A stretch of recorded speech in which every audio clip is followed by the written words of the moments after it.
Breaking news. Florida's paradise is in peril.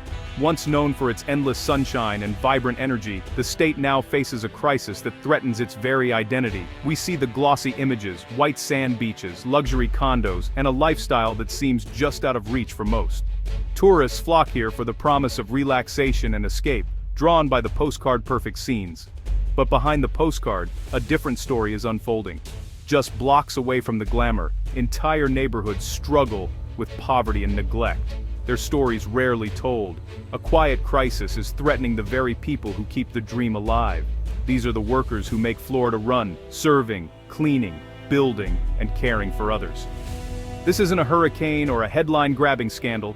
It's a slow-motion disaster, creeping in day by day, eroding the foundation of communities. Families working multiple jobs can't afford rent. Even as they work late into the night, their paychecks barely cover the basics, forcing impossible choices between food, medicine, and shelter. Rural towns are drying up. Once thriving communities now face shuttered businesses, empty streets, and a sense of abandonment that grows with each passing year. The poorest communities are always the last to recover after storms. When disaster strikes, help is slow to arrive, and rebuilding can take years, if it happens at all. The Florida dream is slipping away for millions. Families pack up and leave, businesses close their doors, and hope fades with every moving truck that pulls away. The signs are everywhere: long food bank lines, crowded classrooms, and understaffed hospitals. These are not isolated problems, but symptoms of a deeper crisis. Hotel housekeepers, restaurant servers, and construction workers, the backbone of Florida's economy, are being pushed to the margins, struggling to survive in a place they help to build every day. Low wages and soaring costs trap them in a cycle that's hard to escape. Every dollar is stretched, every bill brings new anxiety, and the dream of a better life slips further away. Tonight, we investigate this hidden crisis and talk to those living it every day. Their voices reveal the true cost of paradise and the urgent need for change. We'll examine the economic forces and policy decisions that brought Florida to this crossroads and ask what can be done to turn the tide before it's too late. The future of the real Florida hangs in the balance. The choices made now will shape the lives of millions for generations to come. The dream is fading. Can it be saved before it's too late? Or will paradise become just another memory, lost to time and neglect? Florida's image is a powerful marketing tool. Families laughing on sun-drenched beaches, retirees perfecting their swings on lush golf courses, and vacationers soaking up endless sunshine. It's a vision that's been carefully crafted and sold to the world for decades. Young professionals flock to Miami's vibrant nightlife, dancing in neon-lit clubs and living out dreams of glamour and excitement.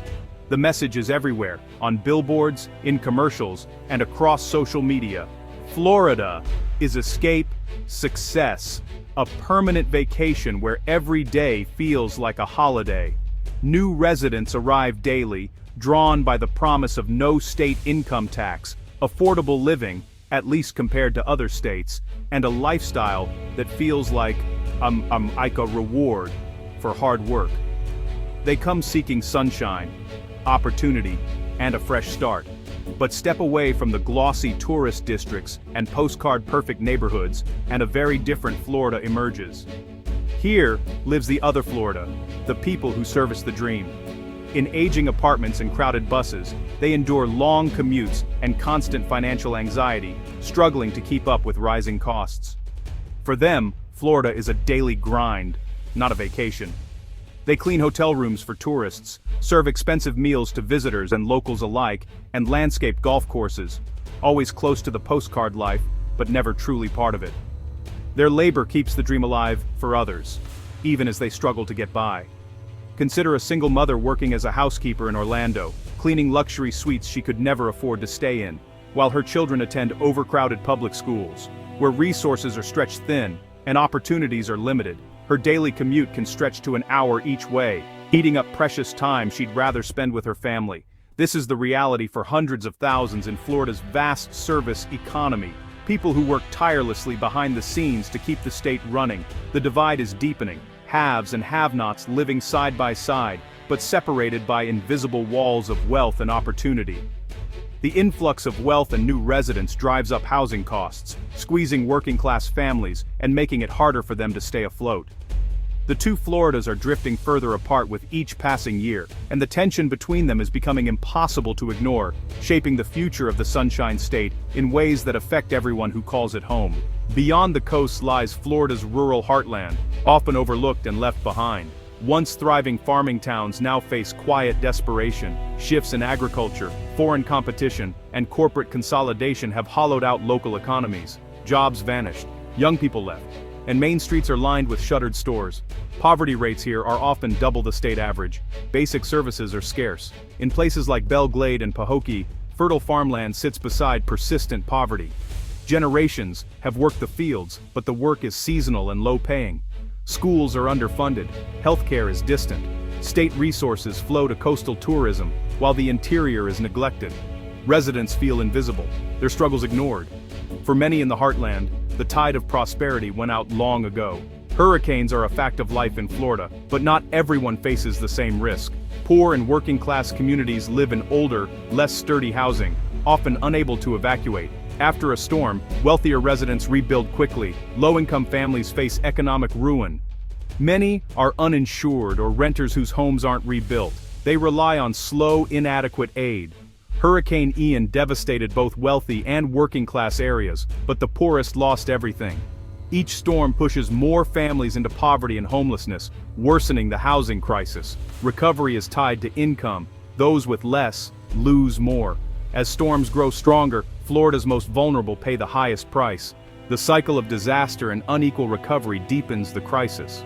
Florida's economy is built on tourism. Sunshine, beaches, and world-famous attractions draw millions of visitors every year, fueling a massive industry that keeps the state bustling year-round. Theme parks, hotels, and restaurants are everywhere, forming the backbone of Florida's job market. These businesses create millions of jobs, but most of them are low-wage positions, offering little more than minimum pay. Workers like hotel housekeepers, ride operators, and fast food employees keep the state running, yet they often receive few benefits and have almost no chance for advancement. They are essential to Florida's economy, but rarely are they paid a living wage. Many rely on tips or work long hours just to get by. In 2025, a minimum wage worker would need to work over 90 hours a week just to afford a modest apartment in most Florida cities, a nearly impossible feat for anyone. This is the low-wage trap, where hard work doesn't guarantee stability or security. Many people juggle multiple jobs, switching uniforms in their cars, sacrificing sleep and time with family just to make ends meet. There's no clear path to the middle class. Most have no health insurance, no savings, and no paid sick leave. So even a minor illness or accident can push them over the edge. One emergency, like a medical bill, car repair, or missed paycheck, can mean financial disaster, eviction, or losing a car.